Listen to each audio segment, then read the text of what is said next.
नमस्कार दोस्तों, स्वागत है आप सभी लोगों का फिर से एक नए वीडियो में। तो दोस्तों, जैसा कि आप सभी लोगों को पता है, ज्योग्राफी की एनसीईआरटी की सीरीज चल रही है। क्लास 6 की ऑलरेडी कंप्लीट कर चुके हैं, क्लास 7 की चल रही है। इसमें भी 5 चैप्टर कवर कर दिए गए, ठीक, कंप्लीट कर लिए गए हैं। आज हम लोग पढ़ेंगे क्लास 7 की ज्योग्राफी का 6 चैप्टर, प्राकृतिक वनस्पति एवं वन्य जीवन, natural vegetation and wild life. ठीक, तो आइए स्टार्ट करते हैं बिना किसी देरी के। एक एक वर्ड को हम लोग अच्छे से समझेंगे। जहां डिकोड करना जरूरी होगा वहां जरूर डिकोड करेंगे। और आप लोग याद रखना दोस्तों, एनसीईआरटी एक समरी है जिसे डिकोड करके पढ़ेंगे आप, तभी आपका इंटर तक इंटरेस्ट इसमें बना रहेगा, क्योंकि इंटर तक जो इसके वर्ड हैं वो और भी ज़्यादा जटिल होते जाएंगे। तो आप अगर इसको डिकोड करके पढ़ेंगे, जो कि मेरे माध्यम से हम इसमें आपकी पूरी हेल्प करेंगे, तो आपका जो इंटरेस्ट है वो भी बना रहेगा। और आप चाहे कोई भी एग्जाम दे दें, चाहे वनडे एग्जाम हो, चाहे पीसीएस का हो या यूपीएससी का भी एग्जाम हो, आपसे क्वेश्चन आसानी से हल हो पाएंगे। ठीक, तो आइए स्टार्ट करते हैं बिना किसी देरी के। तो दोस्तों, कह रहा है, एक कहानी बता रहा है, सलीमा अपने ग्रीष्म शिविर से बहुत उत्साहित थी। ठीक, ग्रीष्म शिविर से मतलब गर्मी में कोई शिविर था, उससे बहुत उत्साहित थी। अपने सहपाठियों के साथ वह हिमाचल प्रदेश में मनाली देखने गई थी। उसे सब स्मरण था कि बस जैसे जैसे चढ़ाई पर जा रही थी, तो वह स्थलाकृति एवं प्राकृतिक वनस्पति के बदलते रूपों को देखकर कितनी हैरान हो रही थी। गिरिपाद में स्थित साल एवं सागवान के घने वन धीरे धीरे अदृश्य हो गए तथा पर्वत की ढलानों पर पतले नुकीली पत्तियों तथा शंखाकार वितान लंबे वृक्ष दिखने लगे। तो जैसा दोस्तों आपको पता होना चाहिए, है ना, क्लास 6 में हमने इसमें बात की भी है। साल एवं जो सागवान है ये उष्णकटिबंधीय दोस्तों पतझड़ वन के अंतर्गत आते हैं। तो सिंपल सी बात है, जब आप पर्वत की तरफ जाएंगे तो वहां पर आपको शंकुधारी वन देखने को मिलेंगे। क्यों शंकुधारी मिलते हैं? क्योंकि पर्वतीय क्षेत्रों में दोस्तों जाड़े के मौसम में और ऐसे भी जब ठंड होती है तो काफ़ी बर्फबारी होती है। और जब दोस्तों बर्फबारी होगी तो जब पेड़ शंक्वाकार होंगे तो बर्फ जो है इससे फिसल के नीचे गिर जाएगी, तो इससे पत्तियों को और पेड़ की टहनियों को नुकसान नहीं होगा। ठीक, लेकिन अगर ऐसे इसके जो तने हैं, इसके अगर तने मान लीजिए पत्ती के ऐसे हैं, ठीक, टहनियाँ ऐसे रहें, तो दोस्तों अगर इस पर बर्फबारी होगी तो जो टहनियाँ हैं टूटेंगी, पत्तियों में दिक्कत होगी, मतलब कि पेड़ जो है वो दोस्तों सरवाइव नहीं कर पाएगा ऐसे दोस्तों स्थल में। ठीक, तो अब आगे देखिए क्या कह रहा है। उसे पता चला कि वे शंकुधारी वृक्ष थे, तो जो कि अभी हमने बात कर ली है। लंबे वृक्षों पर खिले लाल लाल फूलों पर उसका ध्यान गया। वे रोडोडेंड्रॉन के फूल थे। मनाली से आगे रोहतांग दर्रे तक के रास्ते में उसने देखा कि भूमि छोटी छोटी घास एवं कुछ स्थानों पर बर्फ से ढकी हुई थी। अच्छा दोस्तों, जैसे यहाँ पर आ गया है रोहतांग दर्रा, तो एक अलग से वीडियो बनाकर जितने भी दर्रे हैं, ठीक, उनसे रिलेटेड जितने भी इंपॉर्टेंट क्वेश्चन आपके एग्जाम में बन सकते हैं वो भी हम लोग अलग से कवर कर लेंगे। ठीक, तो इसमें जैसा एनसीईआरटी बताते चलिए उसको वैसे ही पढ़ते जाना है, क्योंकि हमें पढ़ना है इंटर तक। ठीक, तो जैसे चल रही है एनसीईआरटी वैसे ही चलना है, बेस से लेके एडवांस तक हम लोग अच्छे से पढ़ेंगे। ठीक, अब अच्छा इधर कह रहा है, क्या अब आप बता सकते हैं कि चढ़ाई के साथ सलीमा ने प्राकृतिक वनस्पतियों में क्या परिवर्तन देखा? हिमालय में गिरपास से लेकर ऊंचाई तक सलीमा ने किस प्रकार की वनस्पति देखी? अच्छा दोस्तों, जब बहुत ज़्यादा ऊंचाई में जाएंगे तो वहाँ पर वनस्पति जो है मिलना बंद भी हो जाएगी। मतलब कि जो 4 से 5 हज़ार मीटर तक यहीं तक ही वनस्पति मिलती है, उसके ऊपर जो है वो वनस्पतियाँ मिलना बंद हो जाती हैं। ठीक, सलीमा के अवलोकन सलीमा के अवलोकन से हम अनुमान लगा सकते हैं कि स्थल की ऊंचाई एवं वनस्पति की विशेषताएं एक दूसरे से संबंधित हैं। ऊंचाई में परिवर्तन के साथ जलवायु में परिवर्तन होता है। बिल्कुल, क्योंकि हमने दोस्तों पढ़ा है कि जब भी हम लोग ऊंचाई में बढ़ेंगे, देखिए ऊंचाई की भी हम लोग सिर्फ बात कर रहे हैं क्षोभ मंडल की, जो हमारा ट्रोपोस्फेयर है उसकी बात कर रहे हैं। जब ट्रोपोस्फेयर में हम लोग ऊंचाई ऊपर की तरफ बढ़ेंगे तो दो चीज़ें हमेशा कम होंगी, याद रखना, ये क्वेश्चन बन सकता है। एक तो तापमान कम होगा, ठीक, इसीलिए दोस्तों पर्वत में जो है बर्फ पड़ती है, वहाँ का तापमान काफ़ी कम होता है, तो वहाँ जो पानी है बर्फबारी मतलब कि हिमवर्षा के रूप में वहाँ पर बारिश होती है। ठीक, तो दोस्तों इतना क्लियर हो गया। अच्छा, ऊपर जाने पर एक तो तापमान घटता है और दूसरा दोस्तों वायुदाब घटता है। वायुदाब घटता है इसी वजह से, सिंपल सी बात है, जब वायुदाब घट रहा है तो ऑक्सीजन मतलब कि वायु वहाँ पर कम हो रही है ना, तो वायु में होती क्या है दोस्तों, ऑक्सीजन भी कम होगी। अब जब ऑक्सीजन कम होगी दोस्तों तो ऊपर जो पर्वतारोही होते हैं उनको सांस लेने में होती है प्रॉब्लम। अब जब उन्हें प्रॉब्लम होगी तो सिंपल सी बात है वो अपने साथ ऑक्सीजन का सिलेंडर लेके जाते हैं। ठीक, तो आई थिंक चीज़ें क्लियर हो रही होंगी। वनस्पति में भी बदलाव आता है।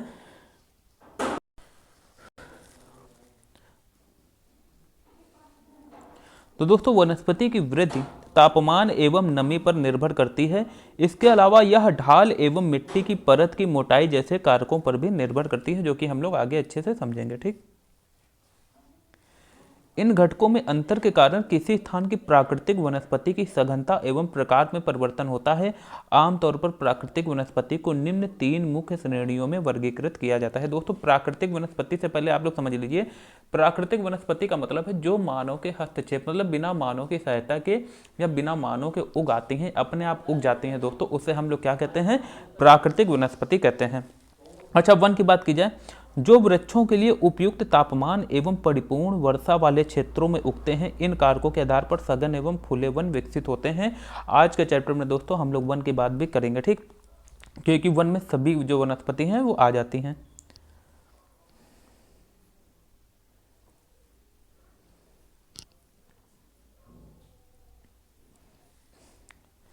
अब आगे कह रहा है दोस्तों, घास स्थल किसे कहते हैं? जो मध्यम वर्षा वाले क्षेत्र में विकसित होते हैं।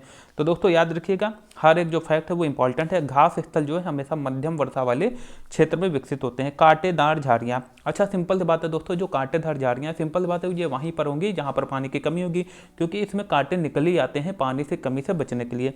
तो कांटेदार झाड़ियाँ जो है वो कांटेदार झाड़ एवं झाड़ियाँ केवल शुष्क क्षेत्रों में पैदा होते हैं।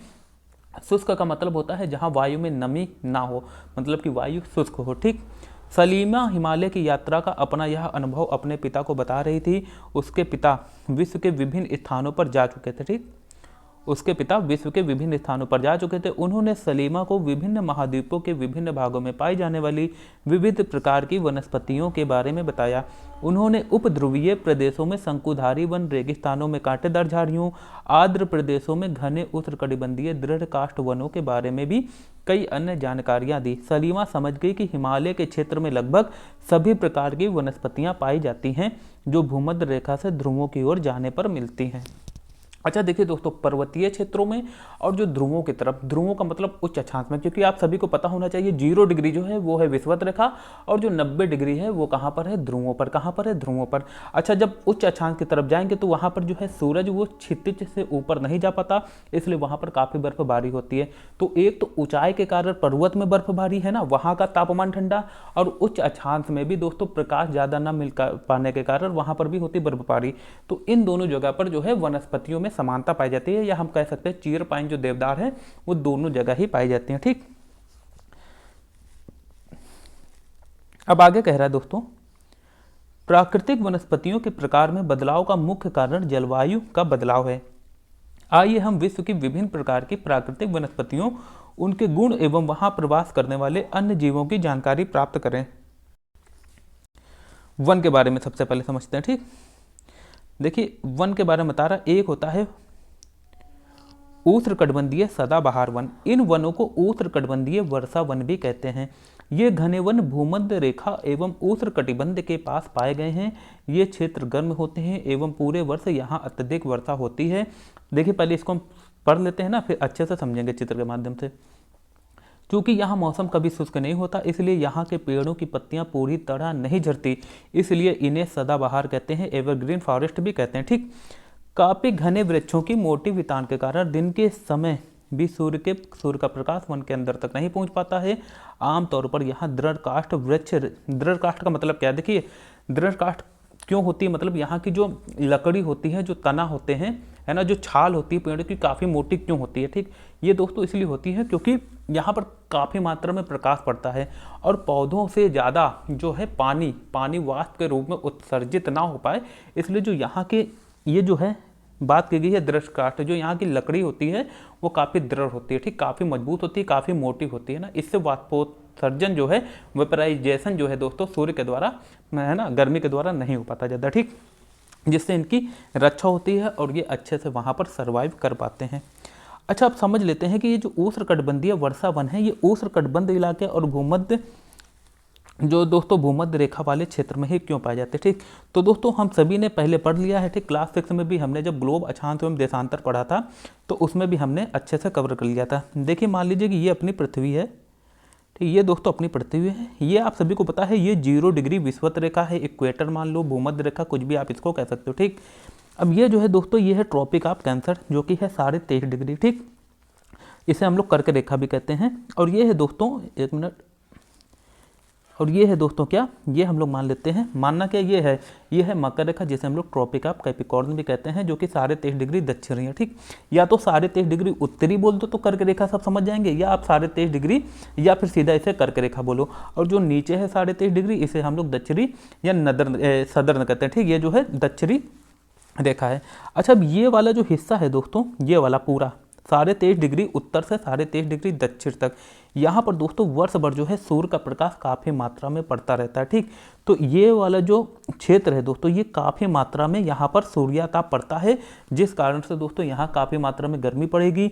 अब जब गर्मी पड़ेगी दोस्तों, वेपराइजेशन होगा, वेपराइजेशन ज़्यादा होगा तो दोस्तों बादल ज़्यादा बनेंगे, मतलब कि बारिश काफ़ी ज़्यादा होगी। अब जब बारिश काफ़ी ज़्यादा होगी तो सिंपल सी बात है, यहाँ पर वृक्ष भी काफ़ी घने पाए जाएंगे। तो आई थिंक ये चीज़ क्लियर हो चुकी होगी कि यहाँ पर जो है, अच्छा देखिए, अब इतनी ज़्यादा बारिश होती है कि हाँ, इतने ज़्यादा घने वृक्ष हो जाते हैं कि ये आपस में एक दूसरे को ढके रहते हैं, मतलब कि नीचे तक, ज़मीन तक सूर्य का प्रकाश तक नहीं पहुँच पाता है, इतने ज़्यादा घने होते हैं। ठीक, और बाकी इनके तन, मतलब कि इनकी जो काष्ठ है, लकड़ी जो छाल है, ये क्यों मोटी होती है, ये हमने अभी बात कर ली है। अच्छा, ये देख लीजिए यहाँ पर, ये अगर पूछ दे कि रोजवुड, आबनूस और महोगनी ये किस पेड़ के उदाहरण हैं, तो आप लोग याद रखना, ये यहाँ से फैक्ट भी बन रहे हैं वनडे एग्जाम के लिए भी आपके। ठीक, तो याद रखना दोस्तों, ये क्या है, ये है उष्णकटिबंधीय सदाबहार वन। ठीक, अच्छा यहाँ पर देखिए, हमने आपसे हमेशा कहा है कि जो साइड में लिखा हो उसको जरूर आप लोग अच्छे से देख लिया कीजिए। ठीक, क्योंकि इससे जो है डायरेक्ट पता है, इससे यूपीएससी या पीसीएस में मेंस का क्वेश्चन भी बना देता है ना। हम आपको बाद में बताएंगे कि देखिए कैसे डायरेक्ट एनसीईआरटी से उठा के लाइन उठाकर सीधा मेंस क्वेश्चन बना दिया है। ब्राजील के उष्णकटिबंधीय सदाबहार वन इतने विशाल हैं कि ये पृथ्वी के फेफड़े की तरह प्रतीत होते हैं।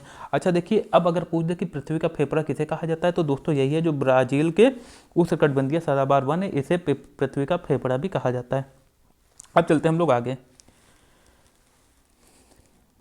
यहाँ दोस्तों कह रहा है एनाकोंडा विश्व का सबसे बड़ा सांप है। आपने एक पिक्चर देखी होगी एनाकोंडा, ठीक, जो कि उष्णकटिबंधीय वर्षा वन में पाया जाता है। यह मगर जैसे बड़े जानवर को मारकर खा सकता है। ठीक,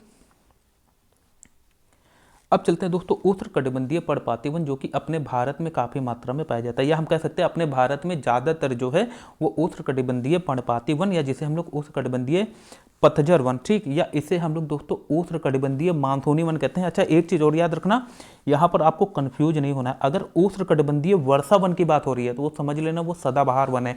अच्छा,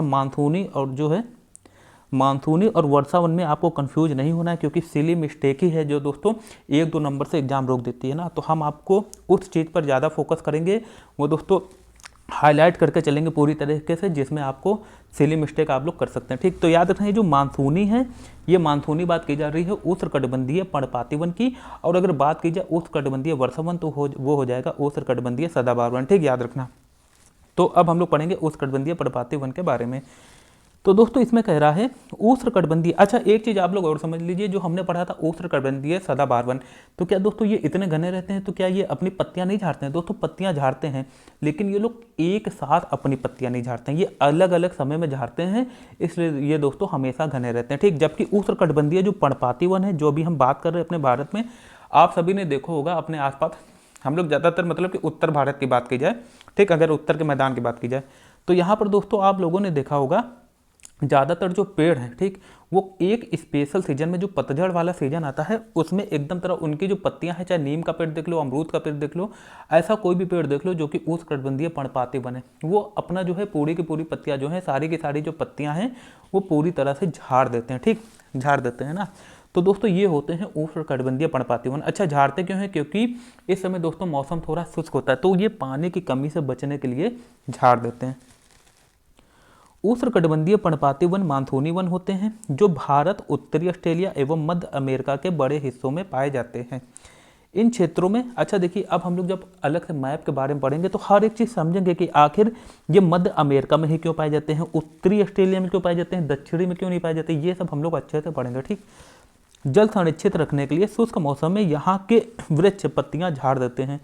इन वनों में पाए जाने वाले दृढ़ काष्ठ वृक्षों में साल, सागवान, नीम तथा शीशम है, जो कि आपको अपने आसपास मिल जाएंगे। दृढ़ काष्ठ वृक्ष फर्नीचर, यातायात एवं निर्माण सामग्री बनाने के लिए बहुत उपयोगी होते हैं। इन प्रदेशों में आमतौर पर पाए जाने वाले जानवर हैं बाघ, शेर, हाथी, गोल्डन लंगूर एवं बंदर आदि, ठीक, जो कि हर क्षेत्र में मिल जाएंगे, ऐसा नहीं है।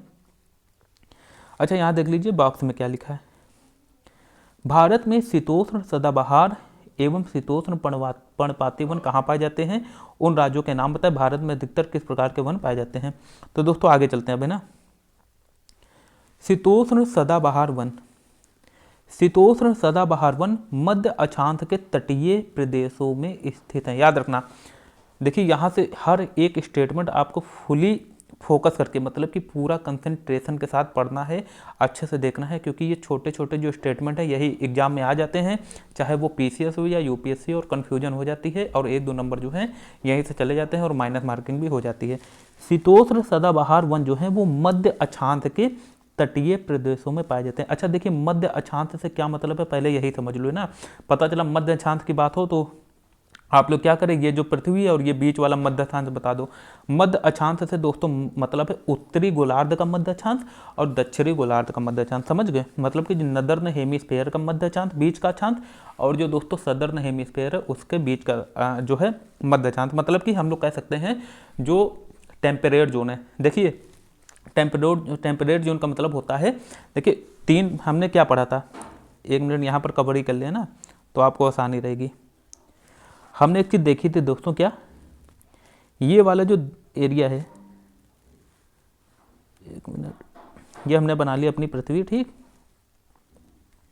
अब यहाँ पर देखिए ये तो होगी 0 डिग्री रेखा, ठीक।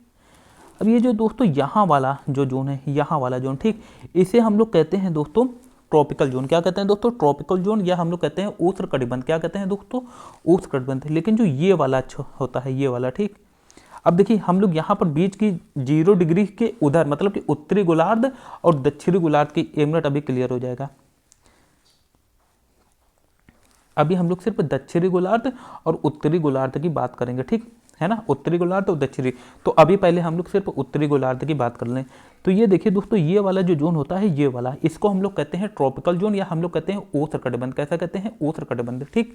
ये जो होता है दोस्तों, ये तो हो गया 0 डिग्री से हम लोग कह सकते हैं 23.5 डिग्री उत्तर में, और दोस्तों सेम हो जाएगा यही 23.5 डिग्री मतलब कि दक्षिण में। ये वाला जोन होता है जिसे हम लोग टेम्परेट जोन कहते हैं, मतलब कि शीतोष्ण कटिबंध। क्या कहते हैं दोस्तों? शीतोष्ण कटिबंध। तो इसी की बात कर रहा है दोस्तों, ये है मध्य अक्षांश। क्या है? ये है मध्य अक्षांश। क्या है दोस्तों? मध्य अक्षांश है, मिडिल लेटीट्यूड है। और दोस्तों यहीं पर जो है इसे हम लोग कहते हैं शीतोष्ण कटिबंध या टेम्परेट जोन कहते हैं, इसी को कहते हैं मध्य अक्षांश।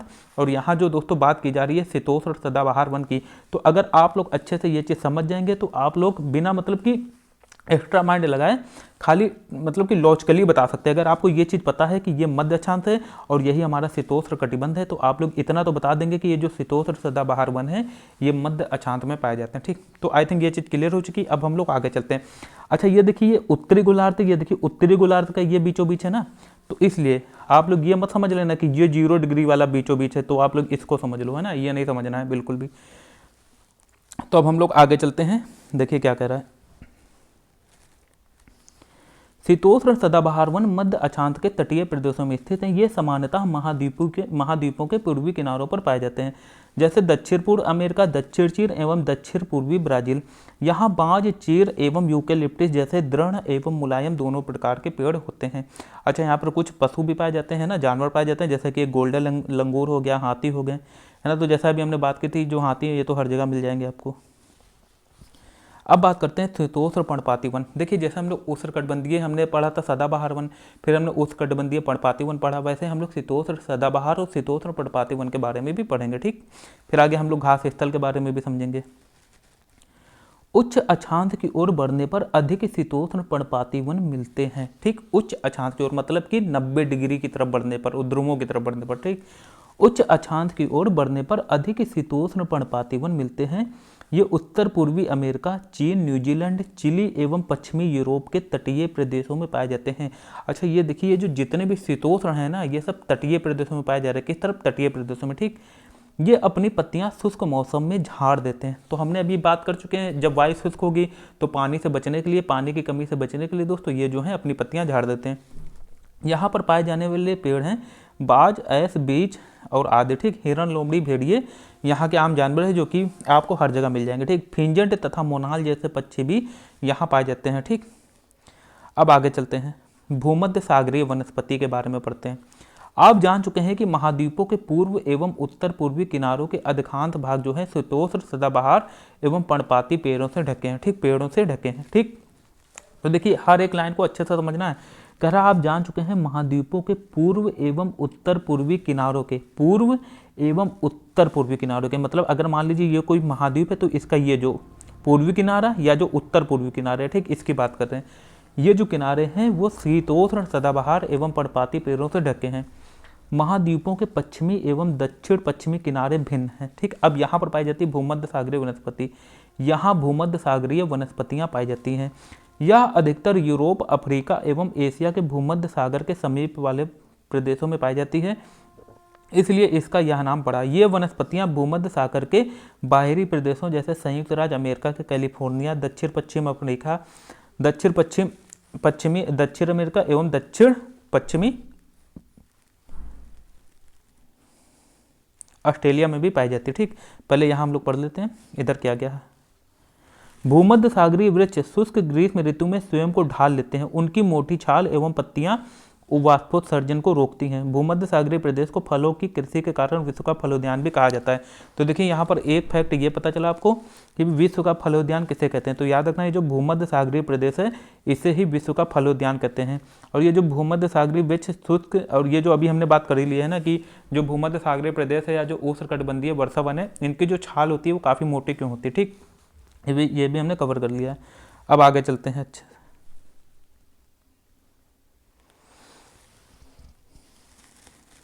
इन प्रदेशों में अभी बात चल रही है सिर्फ भूमध्य सागरीय प्रदेश की, ठीक। इन प्रदेशों में गर्म शुष्क ग्रीष्म एवं वर्षा वाली मृदु शीत ऋतुएं होती हैं। इन क्षेत्रों में आमतौर पर संतरा, अंजीर, जैतून एवं अंगूर जैसे नींबू वंश के फल पैदा किए जाते हैं, क्योंकि लोगों ने अपनी इच्छानुसार कृषि करने के लिए यहाँ की प्राकृतिक वनस्पति को हटा दिया है। यहाँ वन्य जीवन कम है, ठीक।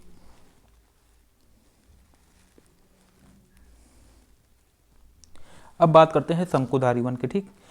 उत्तरी गोलार्ध के उच्च अक्षांशों में, जो कि अभी हमने बात की है कि ज़्यादातर आपको उच्च अक्षांश में है ना, जहाँ पर सूर्य का प्रकाश ज़्यादा नहीं पड़ता है, या फिर पर्वतीय क्षेत्रों में जहाँ पर ठंड ज़्यादा पड़ती है, ठीक, क्योंकि वहाँ पर तापमान घटता है ऊंचाई बढ़ने पर। उत्तरी गोलार्ध के उच्च अक्षांशों में भव्य शंकुधारी वन पाए जाते हैं, ठीक। इन्हें टैगा कहा जाता है। अब यहाँ से आप लोग याद रखना टैगा किसे कहा जाता है, तो दोस्तों टैगा जो है वो शंकुधारी वन को कहते हैं, ठीक। शंकुधारी वन को क्या कहा जाता है, टैगा कहा जाता है, ठीक, याद रखना आप लोग। ये वन अधिक ऊंचाइयों में भी पाए जाते हैं। इन्हीं वृक्षों को सलीमा ने हिमालय में प्रचुर मात्रा में देखा था, ठीक। तो देखिए उच्च अक्षांश में पाए जाते हैं और हिमालय मतलब कि पर्वतीय क्षेत्रों में पाए जाते हैं, ठीक। और एक चीज याद रखना, इन्हें टैगा भी कहते हैं, ठीक। इन्हें क्या कहते हैं, टैगा कहते हैं। ये लंबे नरम काष्ठ वाले सदाबहार वृक्ष होते हैं, नरम काष्ठ होती है, ये भी याद रखना। इन वृक्षों के काष्ठ का उपयोग लुगदी बनाने के लिए किया जाता है, जो सामान्य तथा अखबारी कागज बनाने के काम आती है, ठीक। तो अगर क्वेश्चन आ जाए कि जो अखबारी कागज है वो किससे बनाया जाता है, तो याद रखना दोस्तों ये बनाया जाता है जो पर्वतीय वनस्पति वाले होती है, मतलब कि जो पर्वतीय पेड़ होते हैं शंकुधारी वन, उनसे बनाई जाती है, या जो उच्च अक्षांश में पाए जाते हैं। नरम काष्ठ का उपयोग माचिस एवं पैकिंग के लिए बक्से बनाने के लिए भी किया जाता है। चीड़, देवदार आदि इन वनों के मुख्य पेड़ हैं। यहाँ सामान्यतः रजत, लोमड़ी, मिंक, ध्रुवीय भालू जैसे जानवर पाए जाते हैं। ध्रुवीय भालू सिंपल सी बात है दोस्तों, ध्रुवीय भालू जो कि ध्रुव में मिलते हैं आपको, है ना, जो काफ़ी ठंडे एरिया में आराम से रह पाते हैं। अच्छा, रूसी भाषा में देख लीजिए टैगा को क्या कहते हैं, टैगा को क्या कहते हैं दोस्तों, शुद्ध या अंचुआ। मतलब यहाँ पर ज़्यादा लोग पहुँच ही नहीं पाते, कोई छूता ही नहीं इन पेड़ों को, मतलब कि यहाँ कम लोग हैं ना, तो सिंपल बात है इसी हिसाब से इन्हें शुद्ध और अनछुआ कह दिया गया है, क्योंकि कम लोग हैं तो यहाँ पर गंदगी भी कम होती होगी। अब पढ़ेंगे हम लोग दोस्तों घास स्थल के बारे में। देखिए घास स्थल भी देखिए 2-3 प्रकार के हैं। उष्णकटिबंधीय घास स्थल के बारे में सबसे पहले हम लोग पढ़ते हैं। ये वन भूमध्य रेखा के किसी भी तरफ उग जाते हैं और भूमध्य रेखा के दोनों ओर से उष्णकटिबंधीय क्षेत्रों तक फैले हैं। यहाँ वनस्पति निम्न से मध्य वर्षा वाले क्षेत्रों में पैदा होती है। ये कहाँ पैदा होते हैं, हमने बात कर लिया था अभी, ये मध्यम वर्षा वाले क्षेत्रों में, ठीक, निम्न से मध्यम वर्षा वाले क्षेत्रों में पैदा होती हैं। यह घास काफ़ी ऊंची, लगभग 3 से 4 मीटर की ऊंचाई तक बढ़ सकती है। अफ्रीका का जो सवाना घास स्थल इसी प्रकार का है, आप लोगों ने एनिमल प्लैनेट और डिस्कवरी चैनल में देखा होगा। सामान्य रूप से उष्णकटिबंधीय घास स्थल में हाथी, जेब्रा, जिराफ, हिरण, तेंदुआ आदि जानवर पाए जाते हैं। तेंदुआ क्यों पाए जाते हैं और शेर, क्योंकि यहाँ पर घास में छुपकर शिकार करते हैं। फिर देखिए उष्णकटिबंधीय पढ़ लिया, अब पढ़ेंगे शीतोष्ण घास स्थल के बारे में। ये मध्य अक्षांशीय क्षेत्रों और महाद्वीपों के भीतरी भागों में पाए जाते हैं। यहाँ की घास आमतौर पर छोटी और पौष्टिक होती है। शीतोष्ण प्रदेशों में सामान्यतः जंगली भैंस, बाइसन, एंटीलोप पाए जाते हैं और यहाँ की घास काफ़ी ज़्यादा छोटी होती है और पौष्टिक होती है। इसी वजह से ये सब जो जानवर हैं काफ़ी हट्टे कट्टे होते हैं और ये वाले क्षेत्र में पाए जाते हैं। कटीली झाड़ियाँ की बात की जाए तो अब हम लोग पढ़ेंगे कटीली झाड़ियों के बारे में, जो कि हमने पढ़ा था शुष्क क्षेत्रों में पाई जाएंगी ये। शुष्क रेगिस्तान जैसे प्रदेशों में पाई जाती हैं। उष्णकटिबंधीय रेगिस्तान जैसे अपने यहाँ पर दोस्तों जो अपना पश्चिमी घाट है उसकी पूर्वी ढालों पर पाया जाता है। क्यों पाया जाता है उसकी बात भी हम लोग करेंगे। महाद्वीपों के पश्चिमी किनारों पर पाए जाते हैं।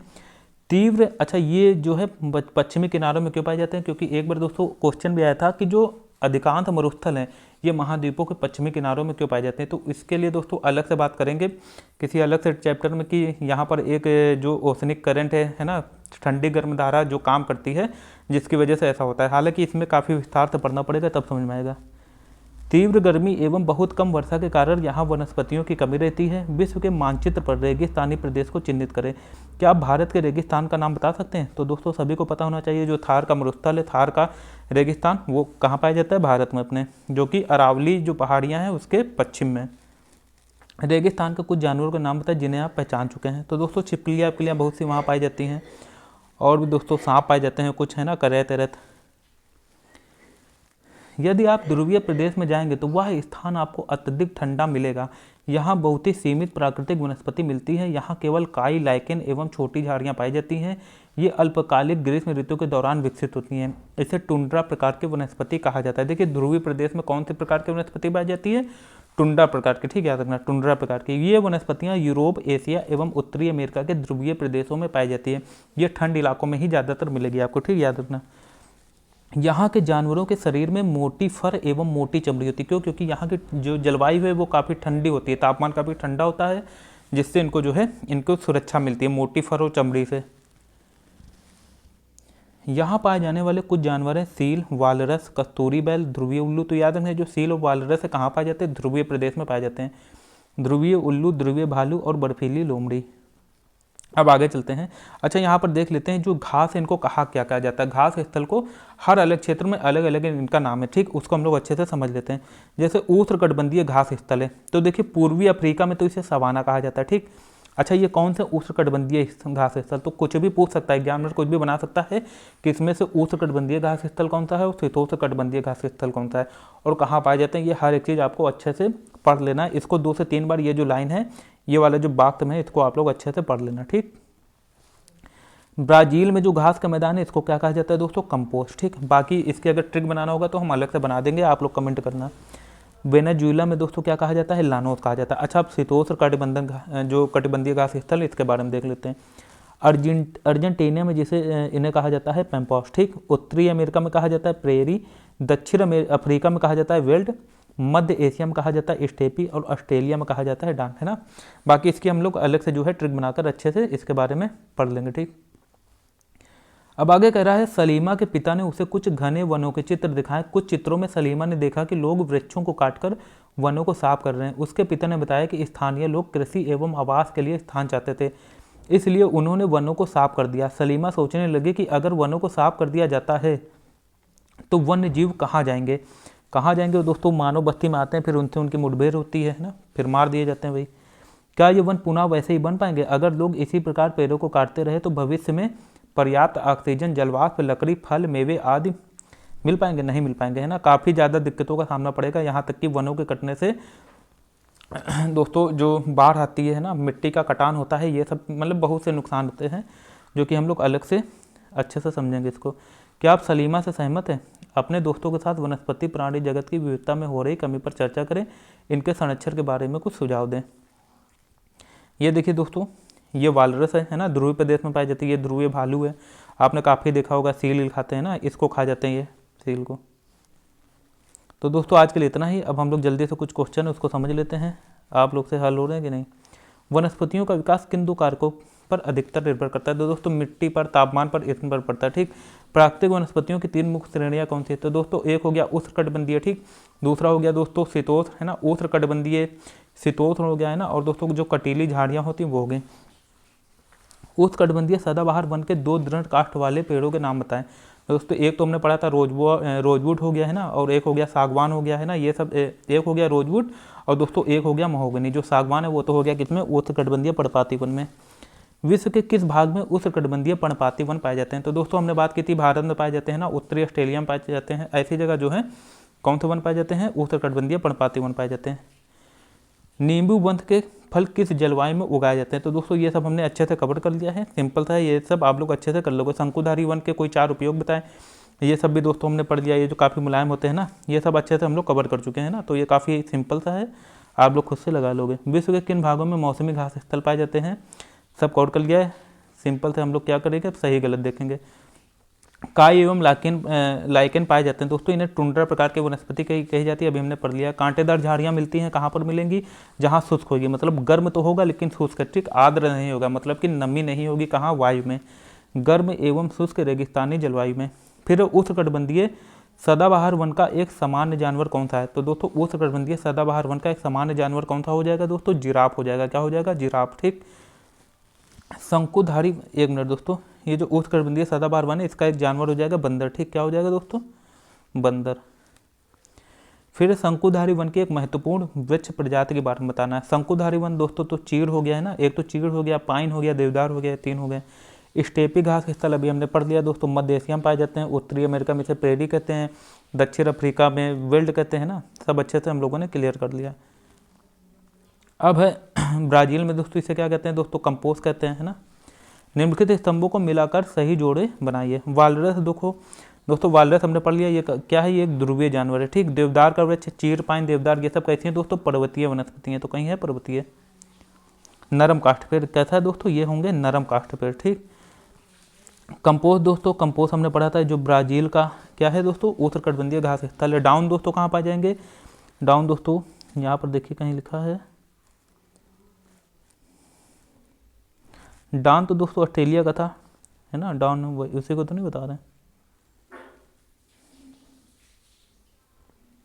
हाँ दोस्तों जो डाउन है दोस्तों ये कहाँ का है दोस्तों, ये अंटार्कटिका का है शायद, है ना, अंटार्कटिका का शीतोष्ण घास स्थल है ना। अब इसको आप लोग अच्छे से देख लेना है ना, इसमें थोड़ी सी कन्फ्यूजन है। हाथी दोस्तों कहाँ पाया जाएगा, उष्णकटिबंधीय पर्णपाती वन का एक जानवर है। कहाँ पर दोस्तों, उष्णकटिबंधीय पर्णपाती वन का एक जानवर। बाकी दोस्तों जैतून जो है ना, ये क्या है दोस्तों, जैतून है दोस्तों एक नींबू वंश, मतलब सिट्रस जो है फल है, क्या है दोस्तों, एक नींबू वंश का सिट्रस फल है। बाकी दोस्तों डाउन के बारे में, जो डाउन है, ठीक, ये जो है इधर डाउन तो हमने पढ़ा था, कहाँ पर है दोस्तों, ये घास स्थल पाए जाएंगे ऑस्ट्रेलिया में, है ना। बाकी जो डाउन है इसके बारे में हम लोग देख लेते हैं अच्छे से। दोस्तों ये डाउन ही है ना, डाउन जो है वो ऑस्ट्रेलिया में पाए जाएंगे। तो दोस्तों आज के लिए इतना ही, कल फिर मिलेंगे एक नई वीडियो के साथ। अगर अच्छा लगा हो तो लाइक करना, सब्सक्राइब करना और ज़्यादा से ज़्यादा चैनल को, वीडियो को शेयर करना।